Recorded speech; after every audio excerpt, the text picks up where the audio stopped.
Nina Mani, and thank you for attending this talk titled, What Do We Owe the Kaurna People?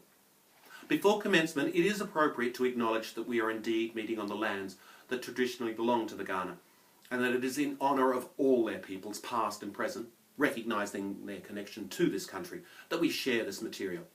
As Amory put it, they and their culture bore the brunt of the local invasion. Two expected outcomes of this presentation are to provide you with material for a more rounded understanding of the arrival of white folk to this southern colony. This material is designed to assist your preparation in relation to ACARA's HAS curriculum in the year's reception, 3 to 5. The civics subdescriptor ACH-ASS-K092 specifies consideration of the difference between rules and laws. The early history of colonial SA with regard to the possibility of Indigenous reserves is a case study of conflict between the two. The history and many of the geography subdescriptors in question direct you to consider the local area. This is really important, for as Booth points out, too often it is the stories of New South Wales that are held up as the stories of the nation as a whole. As the first non-penal colony in this great southern land, ours is not a convict past. If you look at the ABC's Indigenous map, this region's stories are not that of the Aroa or the Woiwurrung. No, they are those of the Kaurna, the Ngarrindjeri, the Ngurri and the Maru. And secondly for you, and in turn your students, whether Kaurna, Indigenous or non-Indigenous, to consider how this knowledge should impact the life of your school. More on that later. The 28th of December 1836 is recognised as the beginning of white settlement in South Australia. No doubt many have journeyed down to Glenelg to see the buffalo and wander the few streets over to the old gum tree, where Governor Hindmarsh spoke that referred to as the Proclamation of South Australia. 2 points make this event of particular note. South Australia was the first of several colonies to utilise Wakefield's systemic principles so as to solve various social and economic ills in England.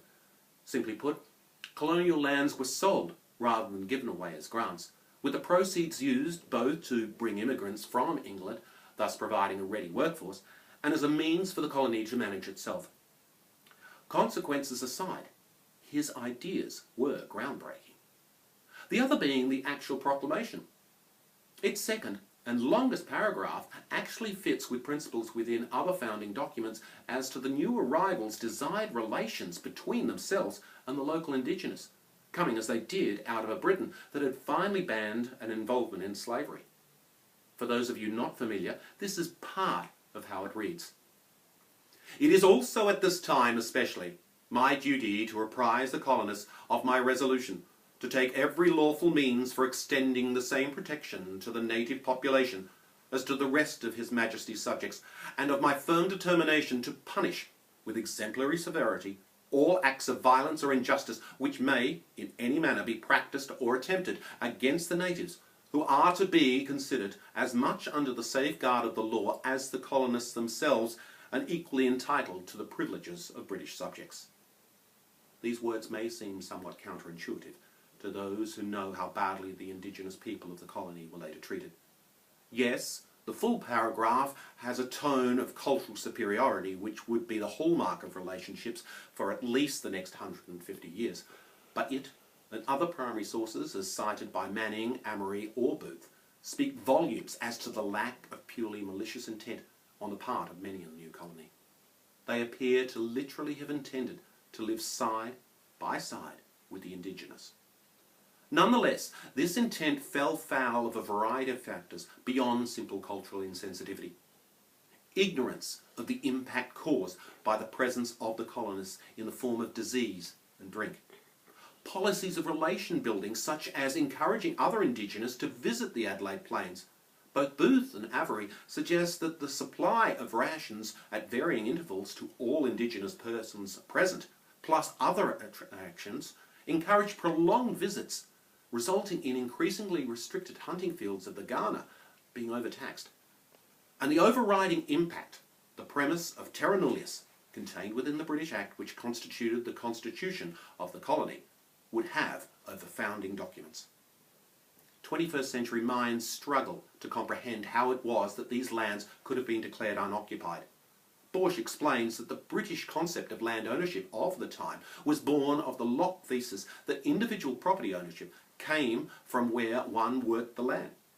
As these lands were perceived as unworked, no rights existed. Indeed, it is the availability of all the lands for the potential sale that premised the establishment of the colony. So what was the impact of the invasion upon the Kaurna people?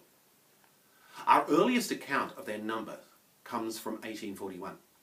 Teckelman and Morehouse, as cited in Amory, reported a total of 650, and that in the preceding 2 years, 36 had died, but only 14 born. By 1864, Crawthorne, as cited in Foster, observed that only one family remained in Adelaide. As the settlers' tolerance declined with the Kaurna's ability to self-suffice, those who survived were moved off at varying intervals to mixed missions as far away as the Lower Eyre Peninsula. In each place, as a cultural minority, whereas much of the instruction and communication in the early years of settlement was done in the Kaurna tongue. Once in these mixed communities, English only was used. However, both Amory and Booth provide evidence that the Kaurna may have suffered from the impact of the invader well before the 1836 date. Of the 650 reported earlier, 280 were men, 182 women.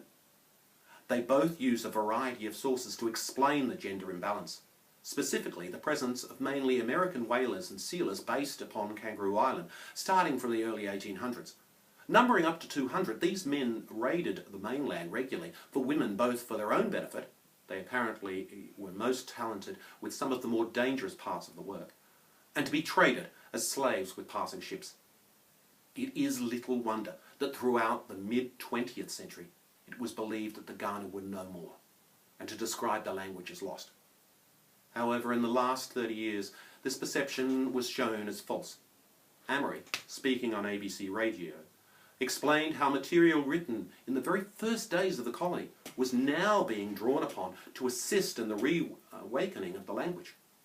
Prior to this, Kaurna words were still in use, but with English and other indigenous languages, to produce what Jack Buckskin, in the same interview, described as Aboriginal English.